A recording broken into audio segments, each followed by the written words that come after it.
여러분은 지금 이 순간 1,000원짜리 지폐 한 장을 꺼내 그 앞면을 바라보면 언제나 그 자리에 있는 얼굴을 만납니다. 수백 년의 세월이 흘렀음에도 여전히 가장 친숙한 이름, 세종대왕입니다. 그가 누구인지를 설명하는 일은 어쩌면 너무 쉬울지도 모릅니다. 우리는 어린 시절부터 그의 이름과 함께 자라왔으니까요. 훈민정음을 창제한 임금, 백성을 사랑한 성군, 조선의 가장 위대한 왕으로 학교 교과서에서 배우고 국경일을 통해 기억하고 화폐 속에서 매일 만나는 인물입니다. 그는 그야말로 우리 민족의 집단 기억 속에 가장 깊이 뿌리내린 역사적 인물 가운데 한 명입니다. 그런데 오늘 이 자리에서 저는 여러분에게 한 가지 질문을 드리고 싶습니다. 우리는 과연 세종대왕에 대해 제대로 알고 있는 걸까요? 훈민정음의 이야기는 너무도 유명합니다. 그러나 세종대왕이 남긴 유산의 크기는 훈민정음 하나로 다 설명되지 않습니다. 그가 살았던 시대, 그의 손에서 탄생한 기록들, 그리고 그 기록들이 수백 년의 시간을 넘어 현재의 우리 삶 속에서 여전히 살아 움직이고 있다는 사실을 아는 사람은 생각보다 많지 않습니다. 오늘 이 다큐멘터리는 바로 그 이야기를 여러분께 전하기 위해 만들어졌습니다. 세종대왕은 조선의 네 번째 임금이었습니다. 그는 무려 31년 7개월이라는 기나긴 세월 동안 이 나라의 왕좌에 앉아 나라를 이끌었습니다. 그 31년 7개월의 모든 기록은 세종실록이라는 이름으로 남아 있습니다. 총 163권으로 이루어진 이 방대한 책은 지금 이 순간에도 대한민국의 국보로 지정되어 보호받고 있습니다. 163권이라는 숫자를 들으면 보통 사람들은 그냥 많다고 느끼고 넘어갑니다. 하지만 그 숫자가 실제로 의미하는 무게를 한번 진지하게 헤아려 보십시오. 한 권 한 권이 임금의 명령과 신하들의 보고, 백성을 위한 정책과 하늘에서 벌어진 사건들로 빼곡하게 채워진 기록입니다. 그것이 163권이나 된다는 것은 한 인간이 31년이라는 시간 동안 얼마나 치열하게 나라를 위해 움직였는지를 보여주는 가장 직접적인 증거입니다. 세종실록은 단순히 오래된 책이 아닙니다. 그것은 한 시대의 온전한 숨결이자 한 임금이 백성을 향해 쏟아낸 모든 열정과 집념의 결정체입니다. 오늘 이 영상에서 우리는 그 결정체 안에 잠들어 있는 놀라운 이야기들을 하나씩 꺼내어 들여다볼 것입니다. 그것은 단순한 역사 수업이 아니라 500년 전의 기록이 오늘날 현대 과학과 국제 영토 분쟁의 현장에서 어떻게 살아 숨쉬고 있는지를 확인하는 여정입니다.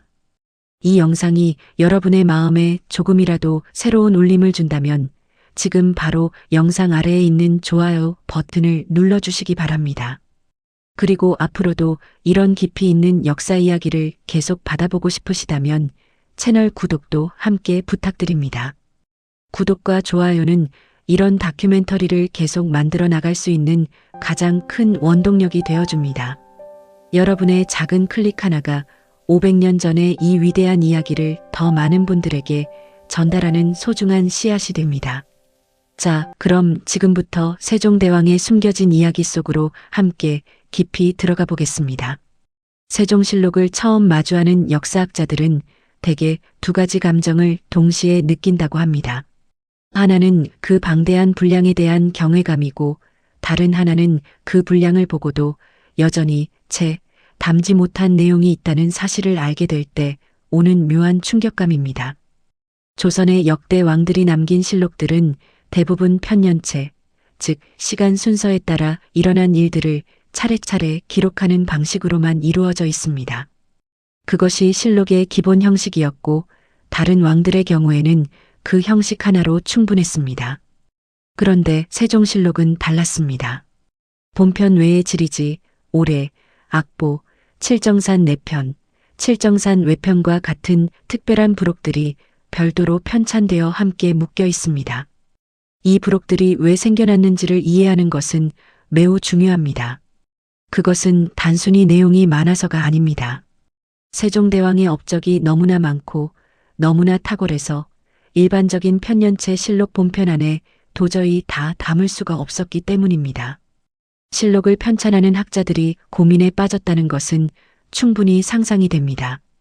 이 임금이 이루어낸 것들을 어떻게 하면 한치도 빠뜨리지 않고 온전히 남길 수 있을까? 그것이 그들의 절박한 과제였을 것입니다. 그리고 그 답으로 찾아낸 것이 바로 전례 없는 부록의 편찬이었습니다. 생각해보면 이것은 매우 특별한 역사적 고백입니다. 어떤 임금의 업적이 하나의 형식 안에 수렴될 수 없을 만큼 컸기 때문에 그 형식 자체를 확장해야 했다는 것이니까요. 그것은 기록자들이 세종이라는 인물 앞에서 느꼈던 경이로움의 표현이기도 했습니다. 세종실록의 부록은 역사책의 부록이 아니라 한 인간이 도달한 경지에 대한 역사의 경이었습니다. 그런데 이 위대한 기록을 지키려 했던 사람들의 노력은 한 가지 아이러니한 이야기를 낳았습니다. 조선 왕실은 세종을 성군으로 기리며 그의 실록을 특별한 방식으로 보존하고자 했습니다. 그 특별한 방법이란 바로 세종실록의 종이를 밀랍으로 코팅하는 것이었습니다.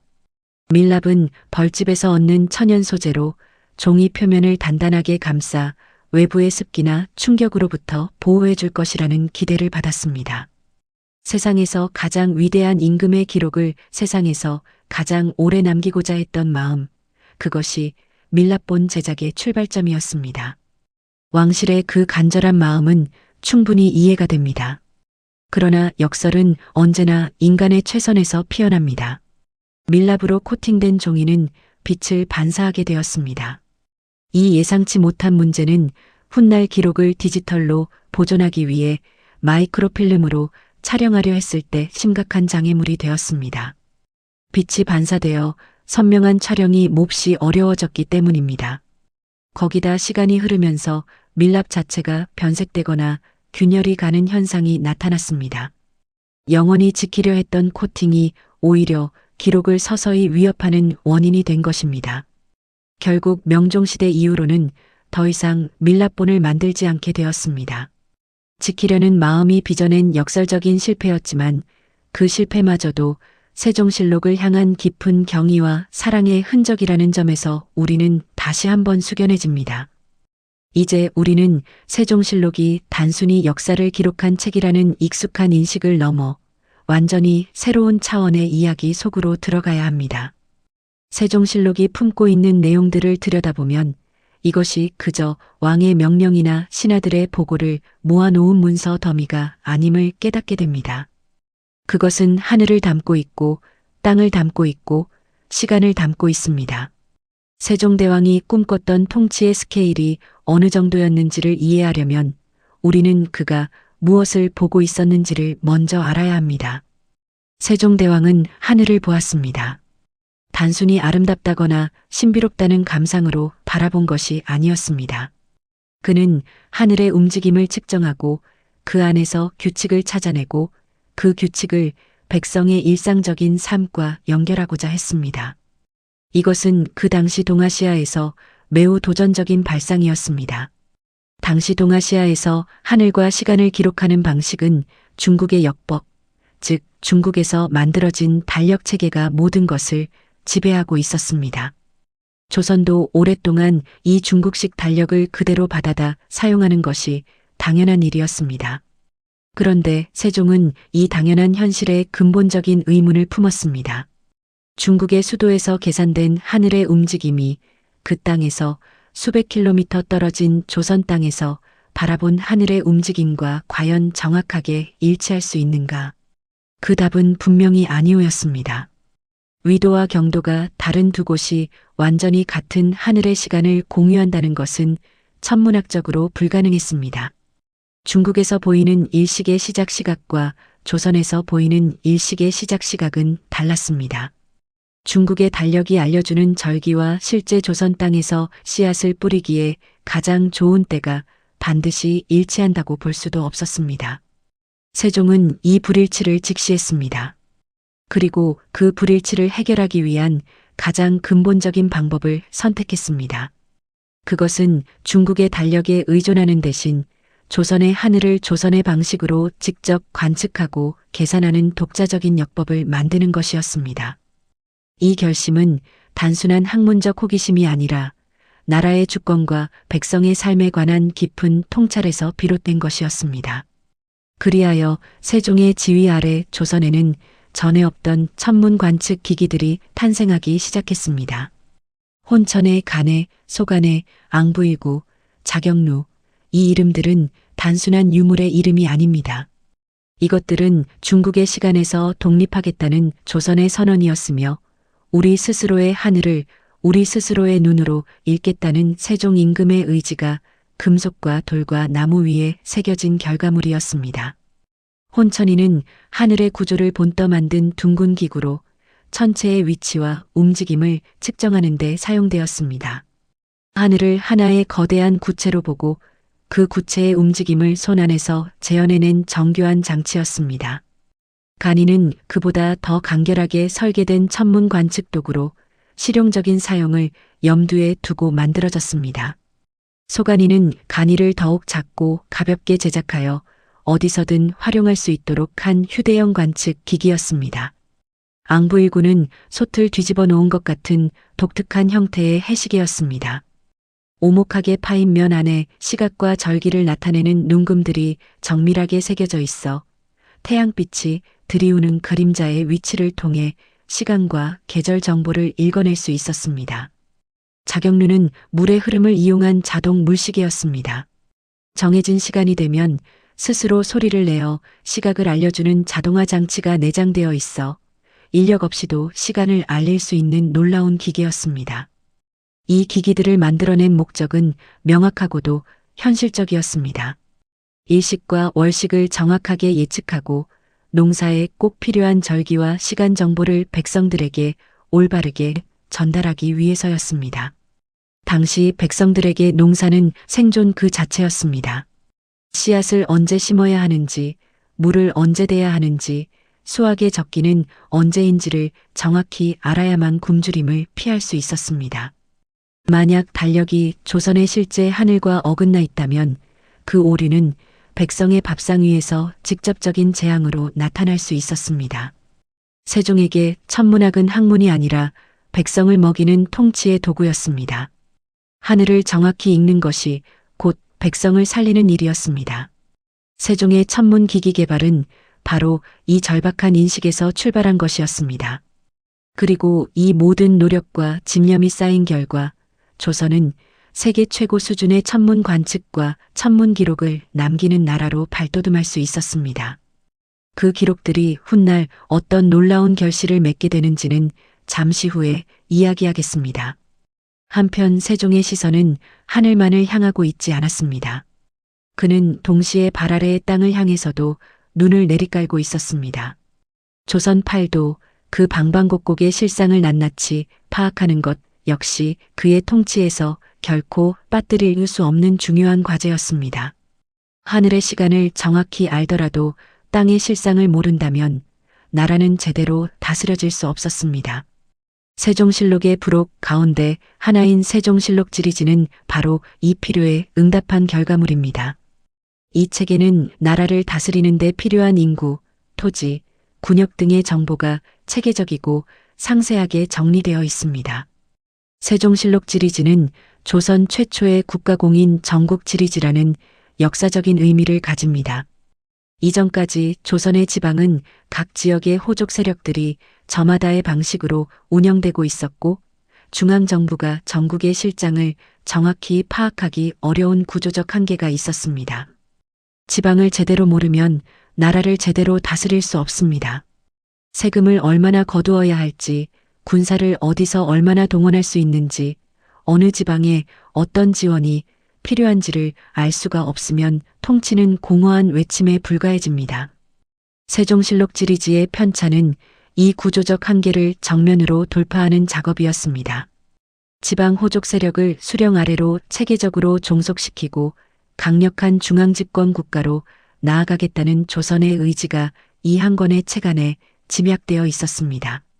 어느 마을에 몇 명이 살고 있는지, 어느 땅에서 무엇이 나며 세금은 얼마나 매길 수 있는지, 군사자원은 어느 곳에서 얼마나 끌어올 수 있는지, 이 모든 정보가 빠짐없이 수집되고 기록되었습니다.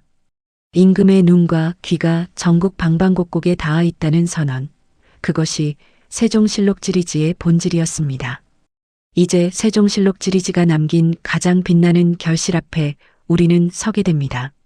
그 책의 강원도 울진연조 단 몇 줄의 기록이 지금 이 순간에도 살아서 대한민국의 역사를 지키고 있습니다.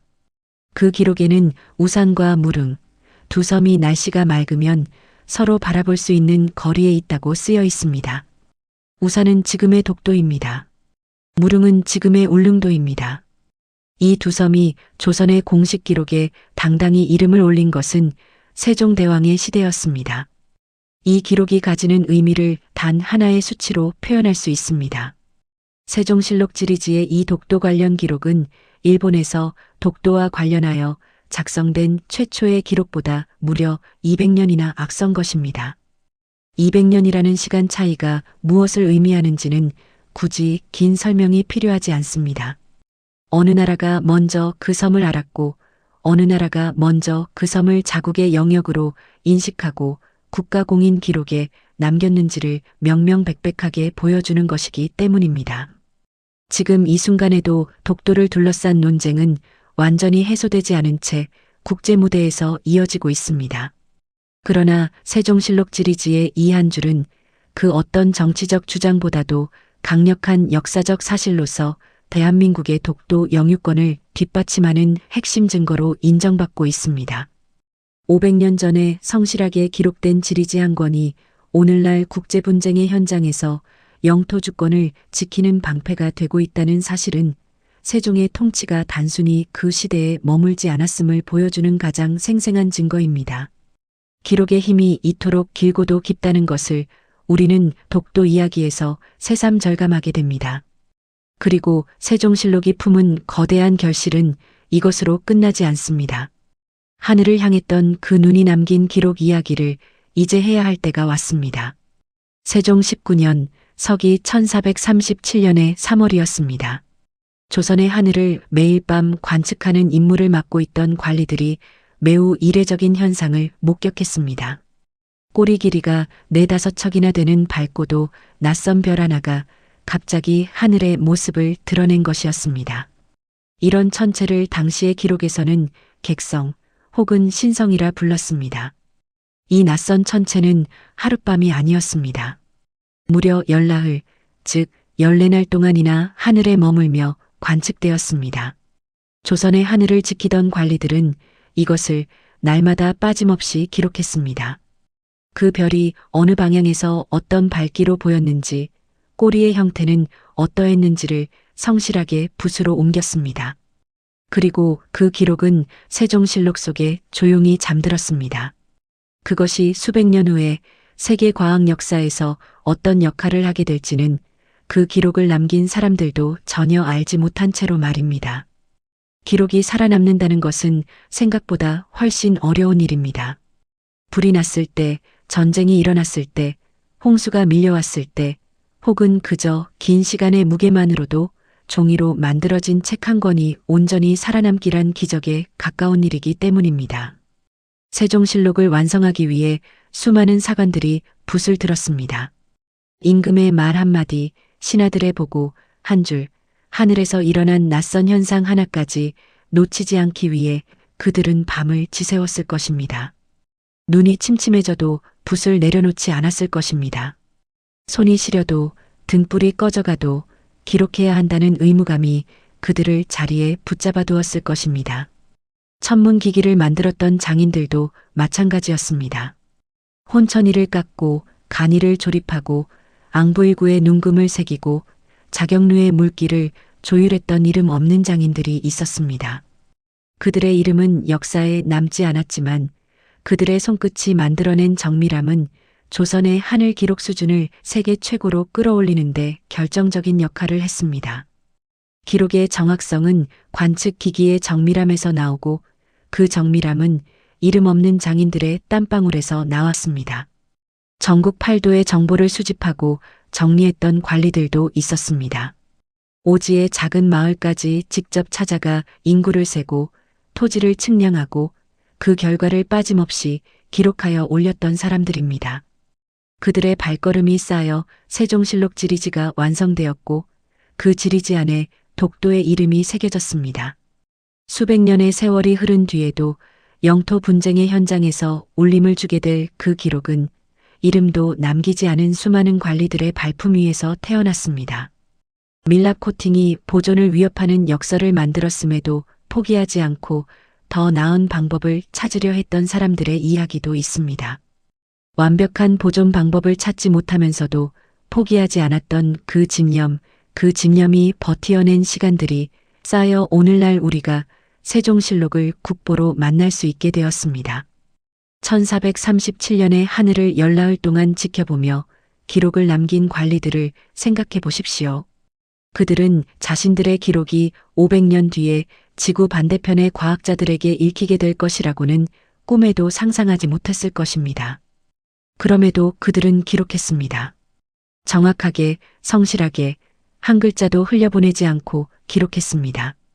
그것이 바로 이 기록들이 수백 년의 시간을 넘어 오늘까지 살아남을 수 있었던 진짜 이유입니다. 기록을 대하는 그 성실함과 엄밀함이 세월이라는 가장 강력한 적을 이겨낸 것입니다. 세종대왕의 시대를 살았던 모든 이들이 쏟아부은 땀방울의 무게를 우리는 지금 이 기록들을 통해 느낄 수 있습니다. 그 무게는 500년이 지나도 사라지지 않고 여전히 우리 곁에 남아 있습니다. 그리고 마침내 세종실록은 과거의 기록으로만 잠들기를 거부했습니다. 2017년이었습니다. 세계에서 가장 권위 있는 국제학술지 가운데 하나로 꼽히는 네이처의 한 편의 논문이 게재되었습니다. 그 논문은 미국의 천체물리학자들이 쓴 초신성 폭발에 관한 분석 논문이었습니다. 미국의 첨단 천문 연구 장비들이 정갈자리 근방의 신성에 대한 데이터를 분석하고 있었습니다. 현대 과학의 기술로는 그 신성이 정확히 언제, 어떤 모습으로 폭발했는지를 판단하기 위한 결정적인 단서가 필요했습니다. 그런데 그 단서가 바로 세종실록에 있었습니다. 1437년 세종 19년 3월에 조선의 하늘에서 열나흘 동안 관측된 그 객성의 기록, 꼬리 길이가 4~5척이나 된다고 기록된 그 낯선 별의 이야기가 핵심 근거가 된 것입니다. 현대의 천체물리학자들은 이 조선의 기록을 바탕으로 정갈자리 신성의 나이와 진화 과정을 분석하고 규명해냈습니다. 그리고 그 연구 결과는 세계 최고의 학술지 네이처에 당당히 실렸습니다. 500년 전에 조선의 관리가 붓으로 남긴 기록이 2017년에 미국 천체물리학자들의 논문에서 핵심 증거로 인용되었다는 이 사실은 어떤 소설이나 영화의 이야기보다도 더 극적입니다. 그것은 허구가 아닌 실제로 일어난 역사와 과학의 만남이었습니다. 이 사실이 우리에게 말해주는 것은 분명합니다. 세종실록은 죽은 책이 아닙니다. 그것은 지금 이 순간에도 살아 숨쉬며 세계의 지식과 과학에 기여하고 있는 살아있는 유산입니다. 세종실록 지리지에 새겨진 독도 기록은 오늘날 영토 주권의 역사적 증거로 인용되고 1437년의 신성 기록은 2017년에 세계 최고 학술지의 논문을 가능하게 했습니다. 이 기록들은 500년의 시간을 가로질러 현재와 생생하게 연결되어 있습니다. 그리고 그 연결의 중심, 그 모든 것을 가능하게 한 출발점에는 세종대왕이 있었습니다. 이제 우리는 이 긴 여정의 마지막 지점에 서 있습니다. 세종대왕이 위대한 이유는 무엇일까요? 물론 훈민정음을 창제했기 때문이라고 대답하는 것은 틀리지 않습니다. 그러나 오늘 우리가 함께 살펴본 이야기들은 훈민정음 너머에 있는 또 다른 차원의 위대함을 우리 앞에 드러내줍니다. 그는 하늘을 기록했습니다. 중국의 시간에 의존하지 않고 조선의 하늘을 조선의 방식으로 읽기 위해 혼천이와 간이와 소간이와 앙부일구와 자경류를 만들었습니다. 그 기기들을 통해 조선이 독자적인 역법을 가질 수 있게 되었고 일식과 월식을 스스로 예측하며 백성이 농사를 짓는 데 필요한 정확한 시간 정보를 알려줄 수 있게 되었습니다. 그리고 그 과정에서 남긴 치밀하고 꼼꼼한 천문 기록들은 수백 년이 지난 뒤 현대 천문학의 퍼즐을 맞추는데 결정적인 역할을 하게 되었습니다. 그는 땅을 기록했습니다. 조선팔도 구석구석의 인구와 토지와 군역 정보를 수집하고 정리하여 나라의 실상을 정확하게 파악하고 중앙집권 통치의 기반을 다졌습니다. 그 지리지 안에는 동해의 두 섬 우산과 무릉의 이름이 새겨졌고 그것은 200년을 앞선 영토 인식의 기록으로 오늘날에도 대한민국의 독도 영유권을 뒷받침하는 핵심 증거가 되고 있습니다. 그는 우주를 기록했습니다. 1437년의 밤하늘에서 열나흘 동안 빛났던 낯선 별을 한 치도 소홀히 하지 않고 기록하게 했으며 그 기록은 500년을 넘어 현대 천문학의 역사를 다시 쓰는 데 기여하게 되었습니다. 세종대왕의 진정한 위대함은 바로 이 집념에 있었습니다. 하늘의 이치를 백성의 삶과 연결하겠다는 집념, 땅의 실상을 낱낱이 파악하여 나라를 바로 세우겠다는 집념, 그리고 그 모든 것을 단 한 글자도 빠뜨리지 않고 기록으로 남겨 후대에 전하겠다는 집념이 그를 역사의 성군으로 만들었습니다. 세종실록은 단순히 오래된 역사책이 아닙니다. 그것은 한 임금이 하늘과 땅과 시간을 향해 품었던 끝없는 질문들의 총체이며 그 질문들에 대한 답들이 수백 년을 넘어 지금도 현재 진행형으로 우리 앞에 펼쳐지고 있는 살아있는 기록입니다. 우리가 세종실록을 국보로 지정하여 지키는 이유는 그 안에 단순한 과거가 아니라 살아있는 현재가 담겨 있기 때문입니다. 2017년에 세계 최고 학술지 네이처의 논문 근거가 되었듯이 앞으로도 우리가 아직 예상하지 못한 어느 분야에서 세종실록은 다시 한번 그 목소리를 높여 말할 것입니다. 500년 전에 조선이 남긴 기록이 지금 이 순간에도 세계와 대화하고 있다는 것, 이것이 우리가 세종대왕을 단순한 역사 속 인물이 아니라 지금 이 시대를 함께 살아가는 유산으로 기억해야 하는 이유입니다. 우리는 그 치열한 기록의 덕분에 과거와 현재를 잇는 자랑스러운 유산을 가진 사람들임을 오늘 이 자리에서 다시 한번 확인하게 됩니다. 세종대왕은 500년 전에 이미 미래를 향해 기록하고 있었고 그 기록은 지금도 우리 곁에서 살아 숨쉬고 있습니다. 그리고 그 기록을 이어받아 기억하고 알리고 지켜나가는 것은 이제 우리의 몫입니다. 오늘 이 이야기를 끝까지 함께해 주신 여러분께 진심으로 감사드립니다.